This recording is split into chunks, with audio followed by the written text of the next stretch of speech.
Assalamualaikum warahmatullahi wabarakatuh. Salam sejahtera untuk kita semua dan berjumpa lagi dengan saya. Bagaimana kabar Anda hari ini? Semoga Anda selalu dalam keadaan sehat dan selalu diberikan kelancaran oleh Allah Subhanahu wa taala. Amin ya rabbal alamin. Nah, Imam Al-Ghazali dalam Ihya Ulumuddin itu pernah menuliskan bahwa pada suatu hari datanglah seorang yang telah kehilangan semangat kepada seorang hakim. Ya, itu dari buku yang saya baca. Lantas dia menanyakan tentang mengapa ada seorang yang bodoh tetapi mendapatkan rezeki yang layak. Sedangkan ya, di sisi lain ada seseorang yang mempunyai otak cemerlang ya tetapi tidak mendapatkan rezeki yang layak.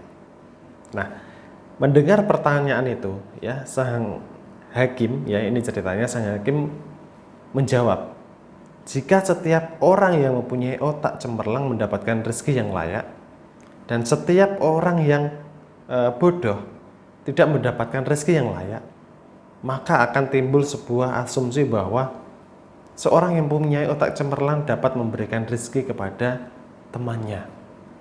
Nah, akibatnya apa?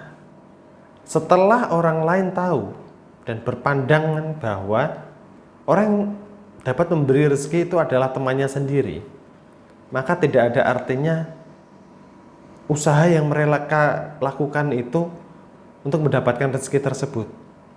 Ya, usahanya sia-sia. Nah, semua rezeki yang ada itu, ya, yang ada itu berasal dari Allah Subhanahu wa taala, ya, karena Allah adalah Ar-Razzaq, Sang Maha Pemberi. Nah, Allah memberikan kepada siapa saja yang dikehendakinya.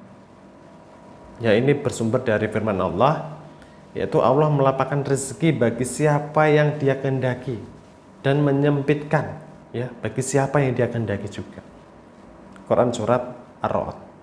Nah, jika kita berbicara soal rezeki, ya itu adalah salah satu rahasia Allah ya dari 3 hal lainnya, yaitu jodoh, umur, dan kematian.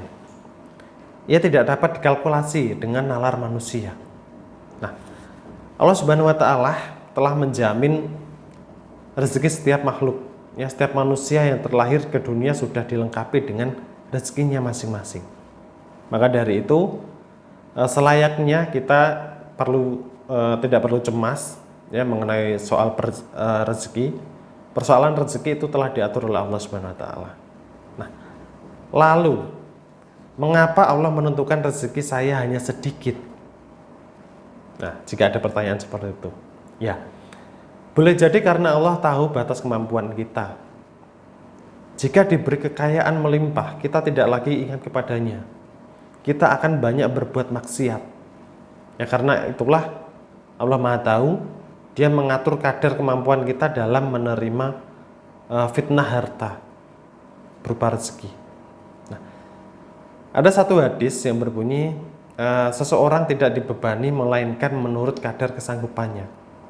Quran surat Al-Baqarah ayat 233. Nah, dan jikalau Allah melapangkan rezeki kepada hamba-hambanya, tentulah mereka akan melampaui batas di muka bumi. Tetapi Allah menurunkan apa yang dikehendakinya dengan ukuran. Ya, karena sesungguhnya Dia Maha mengetahui ya keadaan hamba-hambanya lagi Maha melihat. Nah, ini bersumber dari Quran surat Asy-Syura ya ayat ke-27. Nah, semua itu terjadi karena Allah tahu kapasitas dan kemampuan kita dalam menerima ujian kekayaan. Semua karena kasih sayang Allah kepada hambanya. Ya. Ada orang yang jika diberi kemiskinan maka dia akan bermaksiat. Ya, sedangkan jika di dalam kecukupan maka dia banyak beramal kebajikan. Begitu juga sebaliknya. Ada orang yang diberikan kemiskinan ya justru banyak beribadah. Sedangkan jika diberi kekayaan akan bermaksiat. Ada satu hadis dari Tirmizi ya.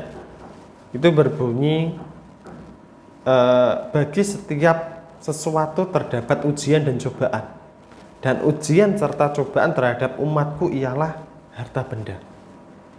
Nah, Kemudian kalau ada pertanyaan, kalau rezeki sudah ditakdirkan, lalu mengapa kita harus berusaha dan bekerja? Ya, satu pertanyaan yang menurut saya agak konyol ya. Nah, kita tidak pernah tahu takdir kita sebelum takdir itu terjadi.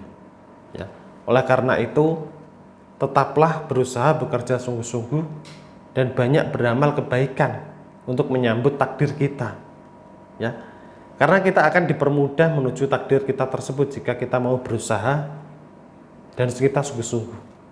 Nah, tentang masalah ini tadi, ya, jangankan kita, sahabat Rasulullah SAW pun menanyakan hal yang sama. Buat apa berusaha dan bersusah payah jika sudah ditakdirkan buruk? Ya, pertanyaannya kurang lebih, ya wahai Rasulullah, kalau begitu apakah tidak sebaiknya kita berserah diri kepada takdir kita dan meninggalkan amal usaha? Itu pertanyaannya.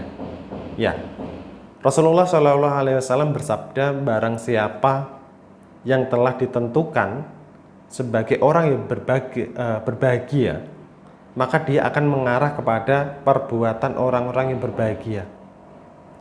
Dan barang siapa yang telah ditentukan sebagai orang yang sengsara, maka dia akan mengarah kepada perbuatan orang-orang yang sengsara pula.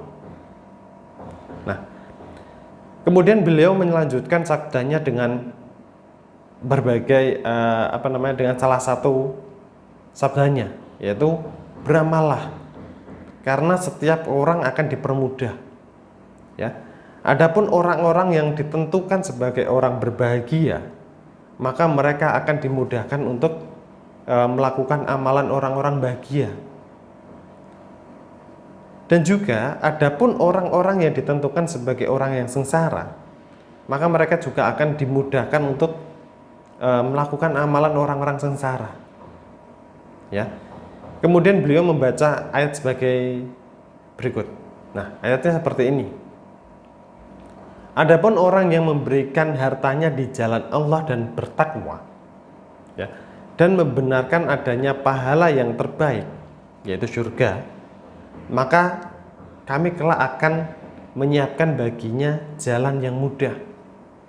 Nah, dan dimanapun, ya, dan adapun orang-orang yang bakhil dan merasa dirinya cukup serta mendustakan pahala yang terbaik, maka kelak kami akan menyiapkan baginya jalan yang sukar. Sahih Muslim nomor 4786.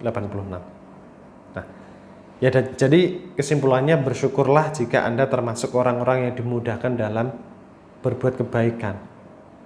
Selain dari itu, perbaiki kualitas agama kita, ibadah kita, agar ya kita lebih siap dalam menerima ujian kebaikan, ya, baik itu kekayaan ataupun kemiskinan. Ya, karena apa? Jika kita sudah berbuat baik dengan banyak bersedekah dan bertakwa, maka Allah akan memudahkan jalan kesuksesan kita. Ya, sekali lagi renungkan firman Allah Ta'ala.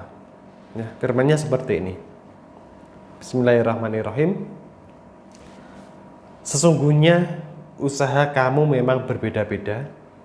Adapun orang yang memberikan, yaitu harta di jalan Allah, dan bertakwa, dan membenarkan adanya pahala yang terbaik, yaitu surga, maka kami kelak akan menyiapkan baginya jalan yang mudah.